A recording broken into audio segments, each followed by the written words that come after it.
E aí, tudo bem? Que bom que você chegou até aqui. Seja muito bem-vindo ao canal oficial da Igreja CI. A mensagem que você vai assistir ou ouvir agora, ela é do nosso culto de jovens, o Tamo Junto, que acontece todos os sábados às 20 horas. Antes de liberar a mensagem, eu quero pedir para você deixar o seu like e se inscrever no nosso canal. Deus abençoe você e aproveite. Valeu!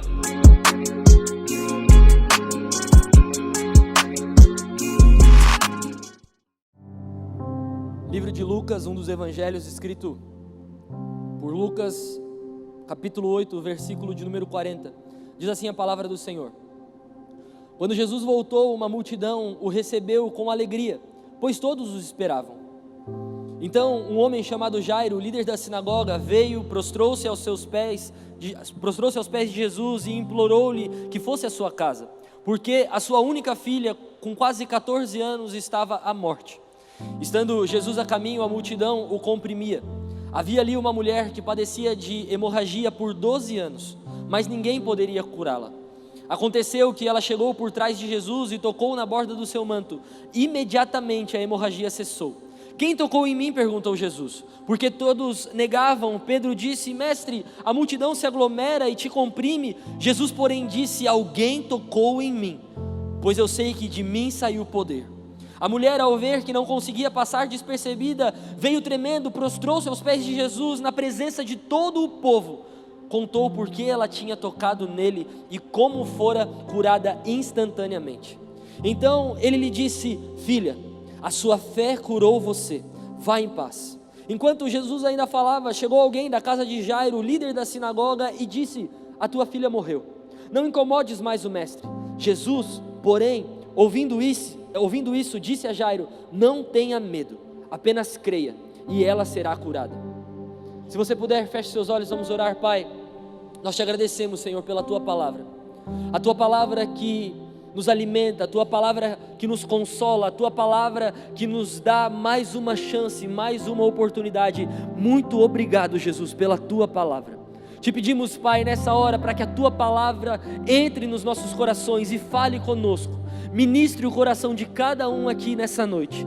Nós cremos em um Deus de milagres, um Deus que não somente fez milagres, um Deus que faz milagres, um Deus que fará milagres. Nós cremos em Ti, por isso oramos em nome de Jesus. Amém e amém. Amém. Gente, eu quero falar com você sobre essa história bem conhecida, essa história que ela tem um começo e de repente no meio ela tem uma reviravolta e ela termina com todo mundo feliz. Eu quero começar falando para você e te encorajando e ilustrando para você na palavra, que quando nós olhamos para a Bíblia, para as histórias de Jesus nas Escrituras, nós vamos perceber que quem começa com Jesus sempre termina bem. No meio existem reviravoltas, no meio existem tristezas, no meio existe desamparo, no meio existe Jairo sendo deixado de lado, mas no fim, tudo termina bem. Eu quero começar encorajando você que tudo vai terminar bem. E essa não é uma palavra motivacional para o seu coração, essa não é uma palavra para você sair daqui sorrindo e alegre e contando as estrelas, muito pelo contrário, essa é uma promessa. Os que confiam no Senhor são como os montes de Sião, que não se abalam, mas permanecem para sempre. Quando nós olhamos para as Escrituras, quando nós olhamos para os homens e mulheres de Deus que pisaram nessa terra, nós vemos todos os que foram íntegros no seu coração, todos os que foram íntegros no seu porte nessa terra, todos eles terminando bem. E aqui o bem é relativo, porque João terminou bem, mas terminou sendo abandonado em uma ilha que foi colocado para morrer. Nós olhamos para Jesus e Jesus terminou bem, mas Jesus terminou crucificado. Nós olhamos para todos os discípulos que passaram nessa terra e nós dizemos: olha, eles terminaram bem. Mas o que dizer de Paulo, que foi jogado em um barco e levado para uma ilha e naufragou durante muito tempo? O que dizer do meio do caminho? A verdade é que nós cremos em um Deus de milagres, mas nós cremos muito mais em um Deus que não nos deixa passar por dificuldades. Nós cremos que Deus pode fazer, mas como fica a nossa crença enquanto Deus ainda não está fazendo? Eu queria de verdade que você prestasse muita atenção nessa palavra, porque essa mensagem ela é muito encorajadora para o seu coração. Um Deus de milagres. Mas e enquanto nós não estamos vendo Deus fazer milagres? Mas e enquanto existe uma multidão entre a minha pessoa e o meu milagre? Mas e quando existe alguém que vem e rouba a cena no momento do meu milagre? Mas e quando parece que eu sou esquecido e parece que aquele que poderia me ajudar me vira as costas? Mas e quando Jesus não responde às minhas orações? Mas e quando eu abro a Bíblia e Jesus não fala comigo? Um Deus de milagres é um Deus que não se esquece de você, é um Deus que não se esquece do seu problema, mas é um Deus que também nos permite passar por muitas coisas. Se você for fazer uma retrospectiva da sua vida até aqui, até agora, quantas coisas eu e você já passamos? Quantos desafios? Quantos tropeços? Quantos fracassos? Quantas falências? Quantos desacertos? Quantas vezes eu e você já nos frustramos com algumas pessoas? Mas isso não resume o caráter de Deus. Afinal de contas, nós cremos em um Deus da segunda chance, nós cremos em um Deus da reconciliação, nós cremos em um Deus da próxima oportunidade. Então deixa eu começar essa palavra dizendo algo para você, e eu queria de verdade que você guardasse isso no seu coração. Um Deus de milagres não é um Deus que faz tudo o que você quer. Um Deus de milagres não é um Deus que atende todos os desejos do meu e do seu coração.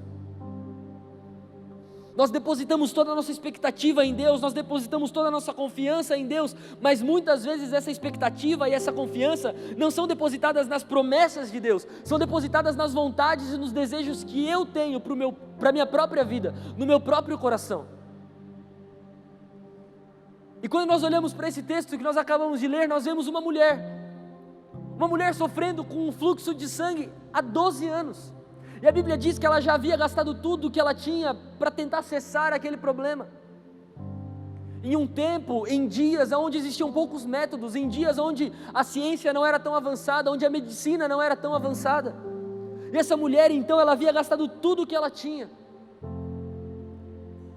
Mas essa mulher rouba a história de alguém. Essa mulher rouba a história de Jairo.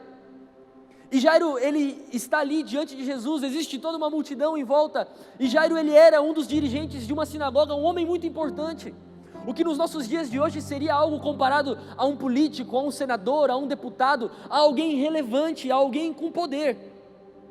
E Jairo então está ali diante de Jesus, e diante de Jesus ele diz: olha, a minha filha está morrendo, a minha filha ela tem quase 12 anos, ela ainda é uma criança e ela está morrendo. Se eu e você nos compadecemos quando nós vemos uma criança doente, quando nós vemos alguém doente, você imagina Jesus. Eu faço um caminho todos os dias, e todos os dias nesse meu caminho eu passo na frente do Hospital Pequeno Anjo. E quando eu passo na frente do Hospital Pequeno Anjo, sempre, e quando eu digo sempre, é sempre, tem alguns pais com crianças no colo, com máscaras, entristecidos, cabisbaixos, sem saber o que fazer. Médicos para lá e para cá, ambulâncias para lá e para cá, e eu sei que toda aquela movimentação é por conta de crianças. Diferente, por exemplo, de um sentimento quando você passa na frente de um Marieta. Você sabe que ali existem adultos, pessoas que conseguem caminhar com seus próprios pés, pessoas que estão doentes, debilitadas, mas ali conseguem dizer: olha, eu estou com dor aqui, eu estou com dor ali, o meu problema é esse, o meu problema é aquele. Mas o que dizer de uma criança? Quando você olha para um bebê ele chora e você não sabe se ele está com dor no dente, se ele está com cólica, se ele está com dor na perna, se ele está com dor de ouvido, você não sabe o que se passa, ele não consegue explicar. Uma criança de 12 anos já existe um discernimento de saber qual é o seu problema, de detectar onde é a sua dor, mas não existe um conhecimento sobre medicamentos, não existe um conhecimento sobre o que pode fazer para ficar melhor. Existe um pai e existe uma mãe. E esse pai, muito provavelmente já desesperado, sem saber o que fazer, um dirigente de uma sinagoga provavelmente com muita influência, com muitos recursos, ele recorre a Jesus. E ele chega diante de Jesus e ele diz: olha, a minha filha está morrendo. E ela estava tão morrendo mesmo, que pouco tempo depois vem alguém e diz: olha, sua filha morreu. Tamanho estado preocupante essa menina estava. E então esse dirigente da sinagoga está ali diante de Jesus e conversando com Jesus, e de repente chega essa mulher. E ela não chega e ela conversa com Jesus, ela não chega e ela para Jesus, ela simplesmente chega e toca em Jesus. E o que eu quero falar para você nessa noite é que para nós vivermos coisas com um Deus de milagre, e para nós vivermos milagres com esse Deus, nós precisamos de um encontro. O que resume a minha e a sua vida com Deus, uma vida de milagres, é um encontro. E essa mulher, ela tinha tamanha convicção desse encontro, que ela vai dizendo: se eu tão somente tocar, eu serei curado. Eu não preciso que Ele me olhe, eu não preciso que Ele fale comigo, eu não preciso que Ele toque as mãos em mim, eu não preciso nem que Ele dirija a palavra a mim. Se eu tão somente tocar, eu sei que eu serei curada. E então ela deposita toda essa fé dentro do seu coração e ela vai. E perceba, essa mulher, quando ela está indo diante de Jesus, não é apenas uma mulher muito provavelmente fraca, debilitada, mas é uma mulher humilhada. Naqueles tempos, uma mulher, enquanto ela estava no seu período menstrual, e aquela mulher, essa hemorragia que ela tinha incessante, isso a tornava alguém impura. Quando você vai olhar lá para Levítico, a Bíblia vai dizer que a mulher no seu período menstrual deve ser retirada do meio do povo, e ela deve ficar lá, retirada desse povo, e se alguém tocar nela estará impuro, e se ela tocar em alguém, esse alguém estará impuro, e se alguma coisa tocar nela, essa coisa estará impura. E então essa mulher, muito provavelmente ela já está há 12 anos, sem relacionamento, sem um abraço, sem ver um sorriso, sem sorrir para ninguém, sem um toque. Além de doente, essa mulher, ela encontra-se num estado de humilhação. E você sabe de uma coisa, meu irmão, minha irmã, deixa eu falar para você. Existem muitos momentos que eu e você não temos mais a quem recorrer. Existem momentos em que eu e você não temos mais quem pode nos socorrer, nós não temos mais quem pode nos ajudar. E essa mulher não vence somente a sua dor, essa mulher não vence somente o seu estado físico, essa mulher vence uma humilhação. Essa mulher quebra um protocolo. Existe uma multidão, e se você já caminhou no meio de uma multidão, você sabe, é impossível você caminhar no meio de uma multidão sem esbarrar nas pessoas, sem bater ombro com ombro, sem dizer me desculpa, me desculpa, me desculpa, porque existe uma multidão ela se aglomera, ela te comprime. E essa mulher então ali sofrendo de uma hemorragia, essa mulher ali muito doente, ela sabe que se ela vencer tudo aquilo, e ela somente tocar em Jesus, ela será curada. Posso falar uma coisa para você? Você sabe que se você conseguir vencer algumas coisas na sua vida, você consegue se encontrar com Jesus. Sabe, às vezes nós colocamos desculpas por não conseguir viver uma vida com Cristo. Você não consegue fazer o seu devocional, você não consegue ler a sua Bíblia, você não consegue fazer uma oração, você não consegue vir a um culto como esse, você não consegue ter um encontro com Jesus, você não consegue ouvir Jesus, você não consegue ver Jesus. Já parou para pensar que para tudo isso nós temos uma desculpa? É porque me falta tempo, é porque me faltam recursos, é porque me faltam amigos, é porque me falta isso, é porque me falta aquilo. Deixa eu falar uma coisa para você: enquanto eu e você ficarmos dando desculpas para nos encontrar com Jesus de uma vez por todas, a nossa vida nunca vai mudar. O que eu e você precisamos para ter a nossa vida transformada é de um encontro com Jesus, é vencendo a humilhação, é vencendo a falta de recursos, é vencendo tudo aquilo que nos atrapalha, que nos aprisiona, que nos amedronta, e ter a fé como essa mulher tinha: se eu tão somente tocar, eu sei que eu serei curada. Quais são os milagres que você precisa? Quais são os desafios que você tem que superar? Quais são as coisas que estão te amedrontando? Será que você sabe que se você tão somente tocar, a tua vida muda, a tua história muda, quem você é muda? Nós estamos falando de um Deus que faz milagres, e milagres que não precisam ser explicados. Quando nós olhamos para um testemunho como o que nós acabamos de ouvir agora, da Ana Júlia, nós olhamos para um testemunho como esse: perdeu o avô, quase perdeu o pai, a vida parecendo que está indo pelo ralo, e sabe que não existe felicidade senão em Jesus. O que dizer de pessoas que estão desesperadas, não sabem o que fazer e fecham os olhos e fazem uma oração: Deus, eu sei que Tu és um Deus de milagres. Sabe, existem alguns pontos do milagre de Deus na nossa vida. Existem alguns pilares quando o milagre de Deus ele acontece na minha e na sua vida. O primeiro desses pontos é que o milagre ele é consolador. Existem milagres que Deus faz na minha e na sua vida que nos consolam. Quando você perde alguém, por exemplo, e existe um amor incondicional que te consola. Quando você é abandonado por alguém, quando você é abandonada por alguém, existe um amor que te consola. Esse é um Deus de milagres. O amor consolador, aquele amor que nos traz para perto, aquele amor que é aconchegante, aquele amor que nos abraça. Existem pessoas que precisam desse amor consolador. Sabe, talvez pessoas que já viram tudo dar errado. Talvez pessoas que não conseguem ver as coisas dar certo, que não têm resultados, que olham para a vida e pensam: será que eu vim para a vida para sofrer? E aí começam a colocar empecilhos e empecilhos para ter um encontro com Jesus. E Jesus quer se apresentar para você como o Consolador. Jesus certa vez vai dizer: eu vou ao Pai, mas eu lhes enviarei o Consolador. Aquele que enxugará dos seus olhos toda lágrima, aquele que será socorro bem presente na hora da angústia, o Consolador. Esse é o nosso Deus. Receba em nome de Jesus o amor consolador. E aí depois nós temos um amor transformador. E esse amor transformador é exatamente o amor e o milagre que essa mulher, que há 12 anos sofria de um fluxo que não cessava, que já havia gastado tudo que tinha, esse amor transformador é o amor que essa mulher prova. E é o amor que muitos de nós precisamos provar. O amor que nos transforma.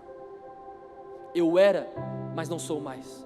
Eu fazia e não faço mais. Eu ia, mas não vou mais. Eu falava, mas eu não falo mais. É o amor transformador. É quando essa mulher chega diante de Jesus e não apenas o seu fluxo incessante cessa, muito mais do que isso, ele diz: alguém me tocou, eu sei que de mim saiu poder. E aí Pedro diz: não, mestre, existe uma multidão aqui, todos te tocam. Ele diz: não, eu sei porque de mim saiu poder. E aquela mulher então, ela precisando de um consolo, ela chega diante de Jesus. Eu imagino, muito humilhada, muito cabisbaixa, ela olha como quem olha de baixo para cima e diz: fui eu toquei. E eu imagino Jesus fitando então os olhos para aquela mulher, olhando para ela e dizendo: vá, e não peques mais. Vai, a sua vida está transformada. Vai, porque hoje você não encontrou somente o Consolador, hoje você encontrou também o Transformador. Além da sua hemorragia ter cessado, agora você recebe salvação, agora você recebe fé, agora você recebe transformação, porque um encontro com Jesus te dá muito mais do que você pensa que precisa. Um encontro com Jesus, meu irmão, pode mudar a minha e a sua vida, como mudou a vida daquela mulher. Ela só queria cessar aquela dor, ela só queria cessar aquela humilhação, ela só queria cessar aquele sofrimento, como muitos de nós. Eu só quero cessar isso que me machuca, eu só quero esquecer isso que me amedronta, eu só quero deixar para trás isso que me perturba. E aí você procura por um encontro. E esse encontro, ele é transformador. E existe também um encontro, existe também um amor, existe também um Deus de milagre, que todos os milagres que Ele faz é edificante. E você sabe por que eu digo edificante? Porque tudo que Deus faz na minha e na sua vida não diz respeito somente a nós. Todos os milagres que você viveu, todas as coisas que você viveu até aqui, não diz respeito somente sobre você, sobre a sua própria vida. Porque quando você conta a sua história, quando você diz quem você era e o que você fazia e quem você é hoje e no que Deus te transformou, cara, isso é edificante. Por isso que nessa série, em todos os episódios, antes da minha pregação, vai ter um testemunho. Porque testemunhos precisam ser contados. A sua história tem que ser contada. Nós estamos falando agora, nós estamos contando aqui agora, nós estamos decorrendo em uma palavra, edificante de um cara, mestre, chefe de uma sinagoga, que estava com uma filha morrendo, de uma mulher que tinha um fluxo incessante. E quão edificante é essas histórias para mim e para você hoje. Esse amor de Jesus, esse Deus de milagres, Ele nos edifica. E você sabe o que é edificar? É construir em algo sólido. É quando eu e você temos esse encontro com Jesus, nós começamos a construir algo sólido. Amém? Você está aí? Vou começar a pregar. Lucas capítulo 8, versículo 40, coloca lá pra gente. Não? Então eu leio aqui, não precisa colocar. Lucas capítulo 8, versículo 40. Quando Jesus voltou, uma multidão o recebeu com alegria, pois todos o esperavam. Você pode repetir comigo, por favor? Pois todos o esperavam. A pergunta que eu te faço é só uma: o quão você espera por um encontro? O quão o seu coração queima, arde e anseia por um encontro? Coloca de novo esse texto, isso precisa entrar na nossa mente e fixar nos nossos corações, porque essa é uma das maiores verdades, porque eu e você não vivemos de fato uma vida de milagres com Deus, porque a gente não está nem aí para a presença. Muitas vezes eu e você não provamos milagres de Deus porque nós não estamos nem aí. Se Deus vier, Ele veio, se Deus não vier, Ele não veio. A verdade é que eu vim aqui, o Alan tocou muito bem, o pregador pregou muito bem, o café estava muito quentinho, essa igreja é muito bonita, tem ar-condicionado que gela, então eu não me importa se Jesus fizer ou se Jesus não fizer, eu só quero vir e ver os meus amigos. E a Bíblia está nos dizendo que eles se alegravam e eles aguardavam a chegada de Jesus. O quão você está aguardando a chegada de Jesus, em nome de Jesus? Nós precisamos entender isso de uma vez por todas, que nós possamos esperar Jesus vir. Sabe, eu ficarei aqui até o Senhor vir e me mudar. Eu ficarei aqui até o Senhor vir e me transformar. Eu ficarei aqui até eu ter um encontro. Eu ficarei aqui. O quanto eu e você aguardamos por um encontro. Deixa eu te falar uma coisa: o seu encontro com Jesus pode ser essa noite. E como está a sua expectativa?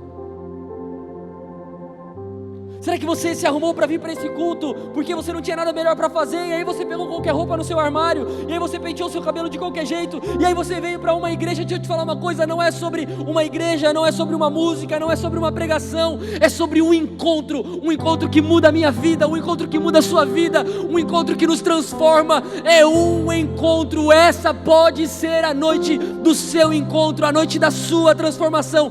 Isso só vai depender do seu coração.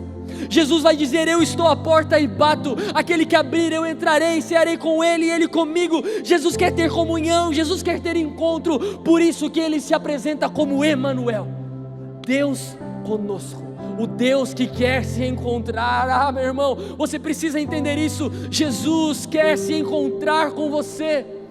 Então ore, então peça, então fale, então clame, assim como aquela mulher: se eu tão somente tocar, eu sei que eu serei curada. Ele vai dizer: todo aquele que pede recebe, todo o que busca encontra, todo o que clama, todo o que se prostra, todo o que se derrama, a porta é aberta. Deixa eu falar uma coisa para você: a intensidade da sua entrega é a intensidade do seu encontro. A intensidade da sua entrega é a intensidade da presença que será derramada sobre a sua vida. A intensidade das suas renúncias é a intensidade da presença de Deus sobre você. Nós precisamos entender isso de uma vez por todas. Uma vida mediana com Deus quer dizer em uma vida mediana de poder de Deus. É por isso que às vezes nós não vemos a nossa casa sendo transformada. É por isso que às vezes nós não vemos a nossa cidade sendo transformada. É por isso que às vezes nós não vemos a salvação, o arrependimento das pessoas que estão à nossa volta, porque nós temos uma vida mediana com Cristo. E uma vida mediana com Cristo resulta em uma vida mediana do poder de Cristo. O Deus de milagres está aqui nessa noite. Ele procura por pessoas que aguardam um encontro. Que Deus pode fazer, eu não preciso provar para você. Você sabe que Deus pode fazer. Você já viveu muita coisa com Deus. Você já viu muitas pessoas vivendo muitas coisas com Deus. Nós temos uma Bíblia com várias histórias e vários textos de coisas que pessoas podem viver com Deus. A pergunta que eu te faço é: será que isso se limitou a um Antigo e a um Novo Testamento? Será que isso se limitou a uma igreja de Atos 2? Será que isso se limitou à igreja que Pedro cuidava? Será que isso se limitou à igreja de Lutero? Será que isso se limitou às pregações de John Wesley? Será que isso se limitou às pregações de Billy Graham? Ou será que Deus pode se mover aqui e agora sobre a minha e sobre a sua vida? Será que isso se limitou aos avivamentos que aconteceram até aqui? Ou será que Deus pode fazer de novo? Como o profeta escreve dizendo: faz de novo, faz no nosso tempo, faz em nós, faz aqui, faz agora. Sabe, isso não é colocar Deus contra a parede, isso é tão somente clamar algo que já está no coração de Deus: vem sobre nós. Meu irmão, um culto como esse, eu e você precisamos estar aqui dizendo: Deus, vem que eu estou facinho.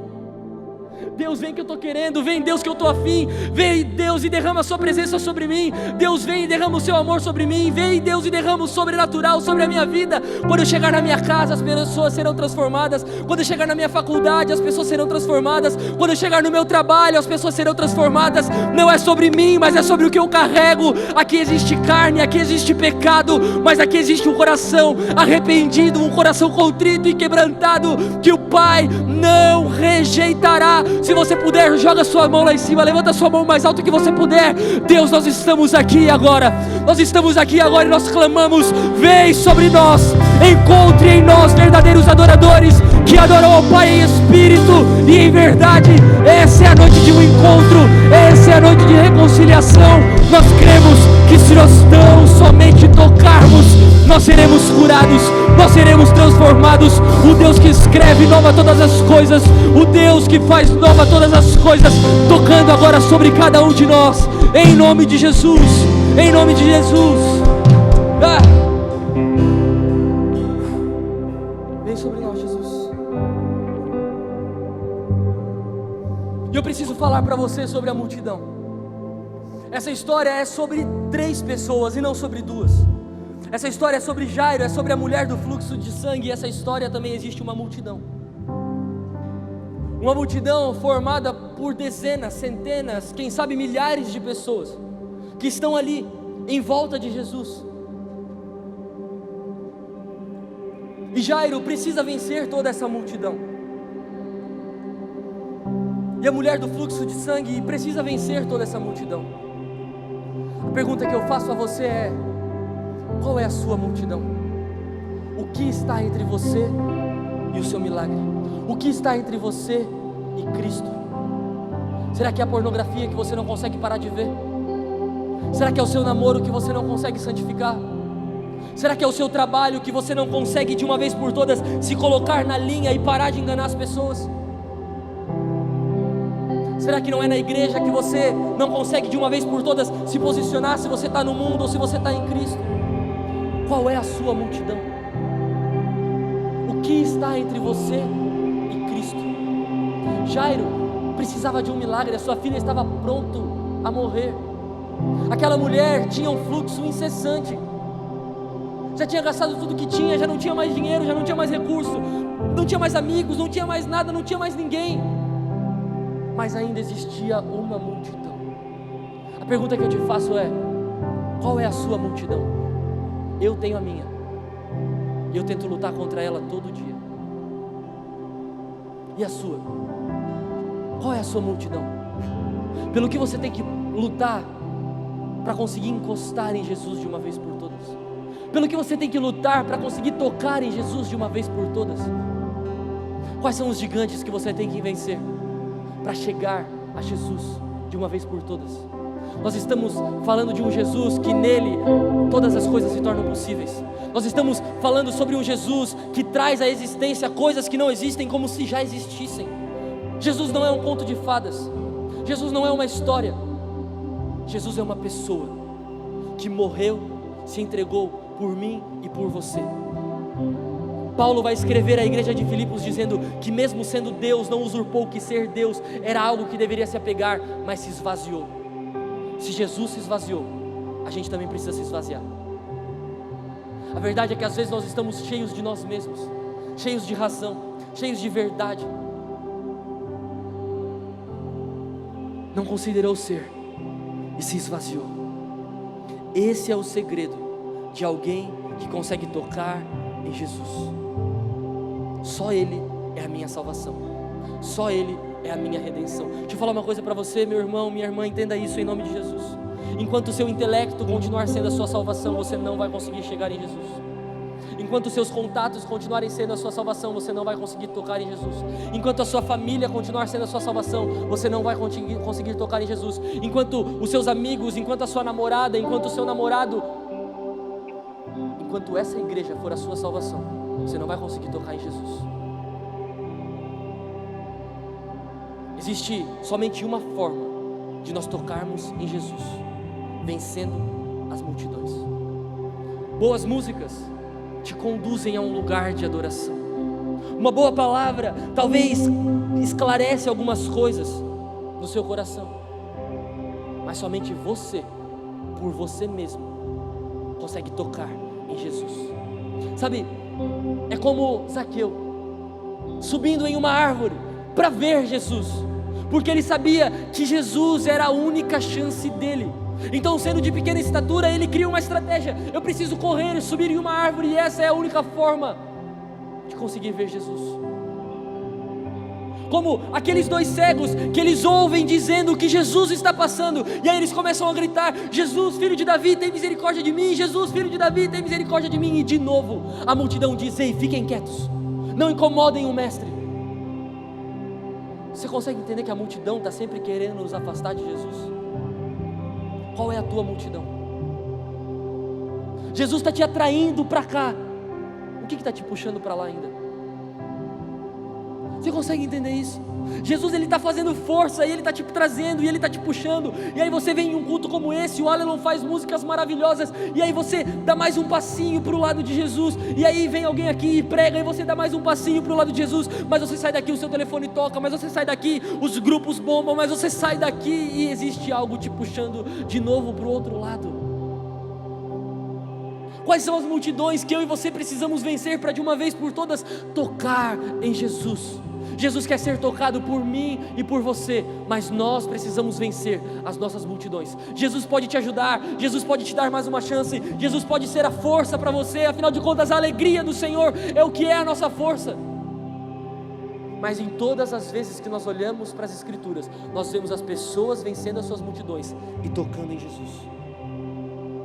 É uma mulher que tinha um fluxo que não cessava, era Jairo que tinha uma filha morrendo, eram dois cegos que não conseguiam ver Jesus, era Zaqueu, de pequena estatura, que precisou subir numa árvore para ter acesso a Jesus. Todos eles venceram as suas multidões. Deixa eu falar uma coisa para você, no primeiro episódio dessa série Deus de Milagres, eu quero te encorajar a vencer as suas multidões. Para ter esse encontro, nós precisamos vencer a nossa multidão.